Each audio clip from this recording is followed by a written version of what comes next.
What's going on, everyone? So Lakers pulled off a win, right? That's step one. We have 3 more steps to go, and we come back and win this series. We'll see how it goes, right? As always, I'm going to remain optimistic. I'm going to remain hopeful. I'm going to believe in this team, right? This team keeps showing time and time again, backs against the wall. Guys show up, guys play big.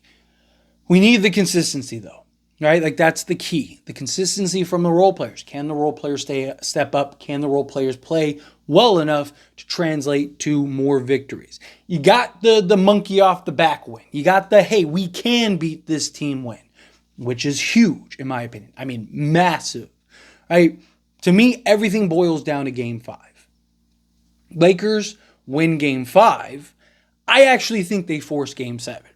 Right? So I know people are going to be like, oh, well, Tyler, of course, like Game 5, if they lose, then that's it. But no, it's more so like if they win that, right? Because they'd still have to win Game 6 to get to Game 7. I actually have all the confidence in the world that they win Game 6, right? Because you proved that you can beat them, but can you beat them on the road when Denver's going to throw their best punch? Right? Denver doesn't want to go back to LA and risk the Lakers forcing a Game 7. Also, Minnesota might sweep Phoenix. So Denver's not going to want to play a 6-7 game series against the Lakers and then immediately have to go jump into a Minnesota series.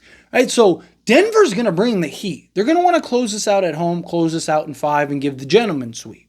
But if the Lakers can get this W and win this game, I think we'll have a ton of confidence going into Game 6, all the momentum swings, everything, and then force Game 7. Then once you get to Game 7, let the cards fall where they may. Now you get to a Game 7, I believe that you give LeBron James and Anthony Davis, like that's the game I could see LeBron going off and dropping 50. Right? Giving you that 50, 10, and 10 game or something like that. But again, one step at a time, one game at a time. However, Christian Wood and Jarred Vanderbilt, right?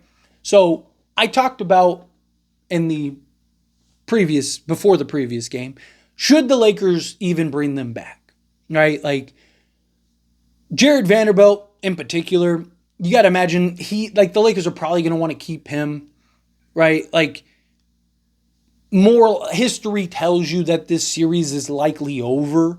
However, again, I always believe it's not over. It's a race to 4, not a race to 3, right? Just because it's never happened doesn't mean it won't.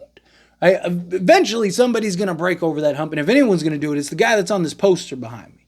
Right? LeBron is the king of breaking those improbable odds. 3-1, Kareem's record, right? Like all these things that he's accomplished. If anyone was going to do it, it's LeBron with the Lakers. But, right, I talked about, hey, like, don't rush Jarred Vanderbilt back, because if you rush Jarred Vanderbilt back, well, then now you run the risk of like him getting hurt and potentially missing time next season, right? Same thing with Christian Wood. I've talked about how, Christian Wood, yes, he might end up going elsewhere, but depending on how it shapes up, the Lakers may end up keeping Christian Wood because, one, if they do trade for a star, it's probably going to be Rui and Austin Reeves, right? Whether it's Donovan Mitchell, Trae Young, whoever. So if, let's say you do end up trading Rui, having Christian Wood, that would be huge because he can step up and play in that role for you, right? He could play the kind of Rui role because he's got the size, the length, his shooting ability, all those things. If you properly utilize him, I think he can make a real impact. Well, in Game 5, we got Christian Wood, and he was back. Or he was available for use, but we didn't use him. Darvin Ham did go to Jackson Hayes. Jackson Hayes, look, again, I like Jackson Hayes. When we signed him, I was pumped for Jackson Hayes. But my problem with Hayes is that he's very undisciplined, right? He can be a little clumsy at times, especially with the basketball. I love his energy. I love his effort, right? His athleticism, his height. But I think Christian Wood would make more sense to utilize because usually what happens is Denver sits Jokic and then runs small. Right? They usually have, Aaron Gordon at the 5. I think Christian Wood can neutralize that. He also gives you the floor spacing to kind of open the paint and his ability to shoot, you could throw it to him on the block and let him go one-on-one against Aaron Gordon, which I think Christian Wood wins those matchups. But he also has the versatility to step out and defend out on the perimeter. I'd also kind of like to see Christian Wood on Michael Porter Jr., right? If you remember the play-in game or the in-season tournament games, right? Christian Wood was defending Kevin Durant, and he was defending Kevin Durant great, right? And then even something that I was talking about even in the offseason was like, hey, you could run Christian Wood at the 3 at times. Not against anybody, but certain matchups. I think Christian Wood can hold his own against Michael Porter Jr. And Christian Wood, he matches him in size and length. He's got that, 7'2", 7'3" wingspan, stuff like that. So, I think that could be an interesting challenge for Wood. So I do like the idea of Wood. Jarred Vanderbilt, however, question is, because he was supposed to come back in game 3. Didn't come back in game 3, didn't come back in game 4.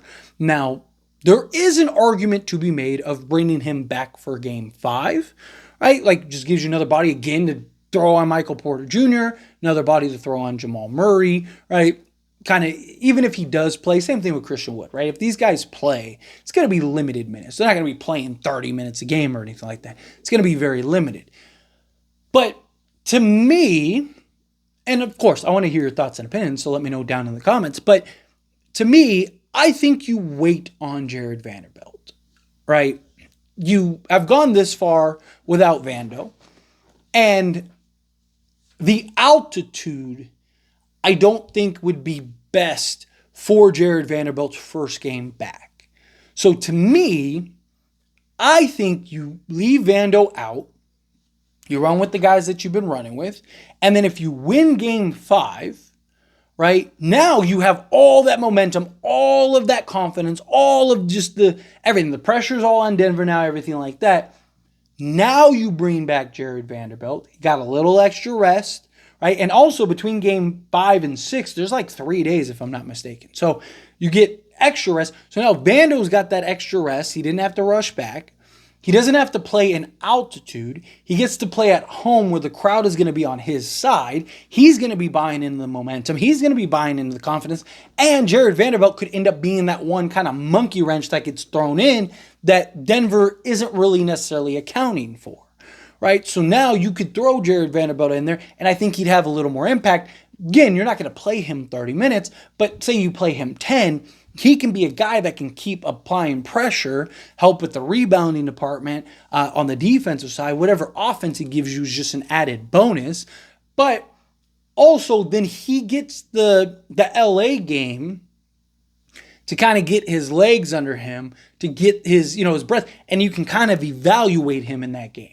Right? He's getting a little winded and he's only played 8 minutes, right? So, how much can we really play him in altitude in Denver?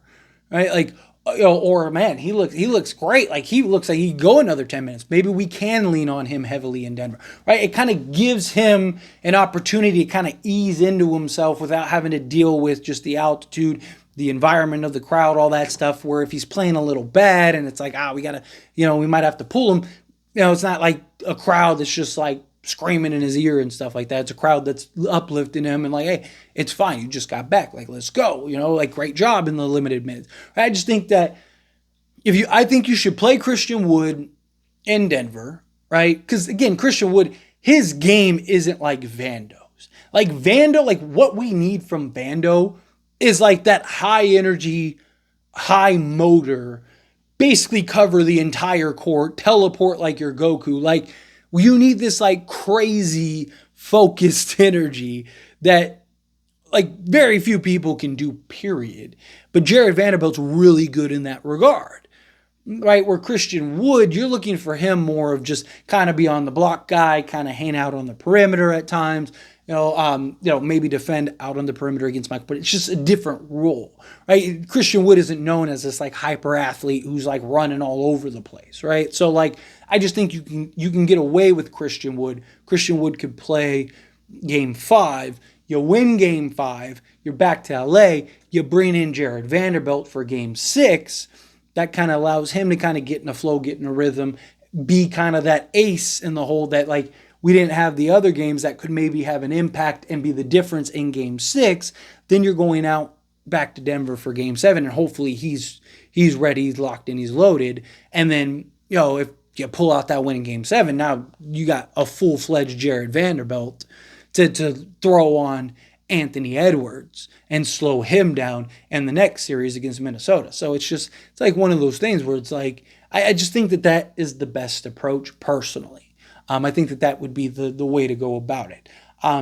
But regardless, I mean, more bodies the better, right? Especially off the bench. Like our bench has just been awful, right? Like outside of Torrey and Prince, Gabe Vincent finally hit a 3, so that's big. Maybe that will kind of get him going.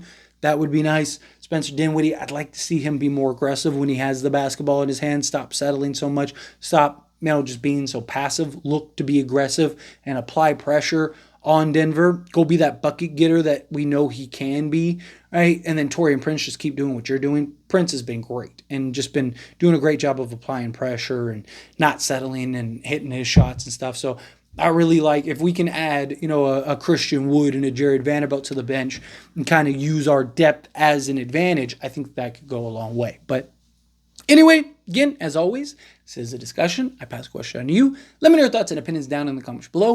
What do you think? Do you agree with me? Do you think bring Christian Wood for 5, Vando for 6, or do you think all hands on deck, right? Every game is a must win. If you lose game 5, well, then there is no game 6 and Vando gets the whole offseason to rest anyway.